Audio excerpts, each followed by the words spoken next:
Hey everyone, Nut Free Mama here. Today I'm going to show you how to make Valentine's Day brookies.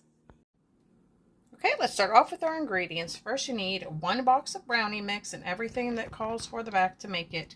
So mine's oil, eggs, and water, and then I'm also going to add some red food coloring to kind of make it red velvet.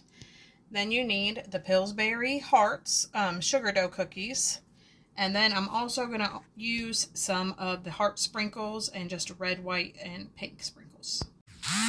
We're going to preheat the oven per back of your box and line a 9x13 baking dish with parchment paper and set that to the side. Go ahead and make the brownies per back of the box. That looks great, so now I'm going to go ahead and add my red food coloring and just stir that to combine it. That looks good to me, so now I'm just going to pour this into my prepared pan and just use the spatula to even it out as best as possible. My brownie mix has been spread out and I put all 20 of my cookies up there. I tried to space them out as evenly as possible, and now we're going to bake it per back of the brownie box. My brownies came out of the oven and I immediately added my heart and just Valentine's Day sprinkles. We're going to let these cool off completely and then we'll cut them into pieces. My heart brookies have all been cut, and they look so cute. I cannot wait to see what Taste Tester thinks.